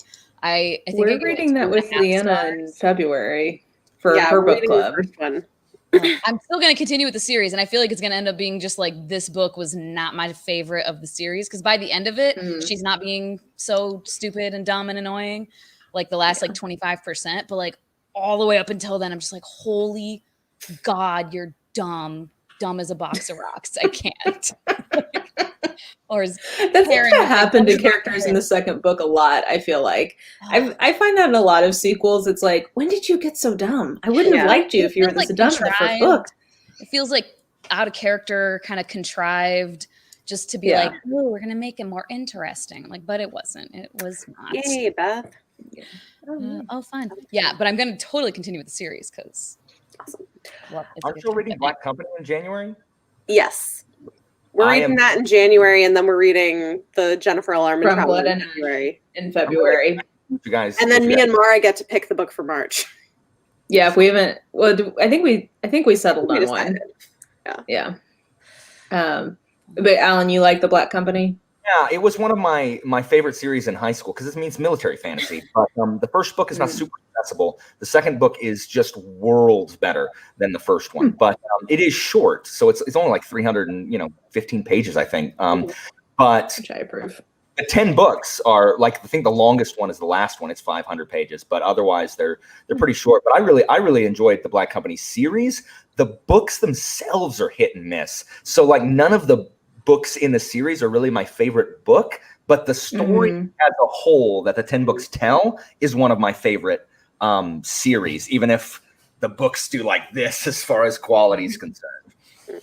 Yeah, I have a lot of kind of longer running series that I feel that way about, where it's like, okay, yeah, like book to book, I don't know that I gave any of these more than like a 4-star, but like when I look back on it overall, I really enjoyed it as a whole. Yeah. That's Black Company for me, for sure. Yeah. Cool. Yeah. So my last book I wanted to talk about is one that surprised me because it's an indie book that I accepted for review. So I was like, it sounds cool, but I didn't have high hopes, and I ended up really loving it a lot. Rain and Ruin by J.D. Evans. And this is great because it's a blend of romance and fantasy. And so it's the kind of thing where like it straddles that line of like, if you're a fantasy reader who kind of wants to get into romance, it would be great for you. If you're a romance reader who wants to get into fantasy, it would be great for you because it's got really good world building and character development and plot, but also a really solid like slow burn romance plot. So I just loved it. And it's a debut indie self-published book. But what is it called again? It's this one, Rain and Ruin by J.D. Evans. Rain. Yeah. Okay, I was trying to make sure what kind of rain it was. And we like J.D. Evans. She's really nice. She is. She's really lovely. So, yeah. Learn to separate the art from the artist. Jeez. Oh, I'm sorry. Yes. I forgot that after I loved it a lot, we kind of like became friends. But but she initially reached out to me and I was like, yeah, sure, I'll read it. And then I was like, oh my God, this is so good. And then we kind of became friends. So. Yay, that's nice. Yeah. Who else? TG, did you have any extra ones? No more. No more? No leftovers? All right. Awesome. Who's the author of that Rain and Ruin again? It's J.D. Evans. Yeah, if you guys want something that's like romance but more heavy on fantasy, this is a good one. The other cool thing is, so she was in the military for 10 years. Oh. And so like the battle scenes and stuff read that way. Like it reads like somebody who actually knows military strategy stuff. That's awesome. That's part of why I love Ilona Andrews's action scenes so much, because it's a husband and wife and the husband is ex-military, and there's some of the only battle scenes that I frankly don't skim through a little bit because like they're actually written in a way that's really engaging and makes sense. I think it's like a real skill set. So what books have they written? All so many ones. So if you like Jim Butcher's Dresden Files, you should read Kate Daniels because in my opinion it's better. But it's like an urban fantasy whatever. If you like sci-fi ones, I like The Innkeeper Chronicles, which starts with Clean Sweep. If you're looking for one that's like pretty much 50-50 romance and fantasy, the Hidden Legacy series is so good. And it's like a superhero kind of power thing. But they're also just really funny. They make me laugh. Ilona Andrews is my favorite author, so I'm very biased, but I just put all of them in my Google Keep app. They're so good. But if you start with Kate Daniels, beware the first book because the world building is a little confusing. I always tell people to start with the second book and not the first book. I'm probably thinking of not the right thing, but is that one vampires? No, well, I don't want to spoil like what her magic is because it's like it unfurls over the course of the series. But it does have vampires, but it's a lot of like wares. And then each book, there's sort of a different mythology that comes up. Like the premise is there's a post-apocalyptic incident where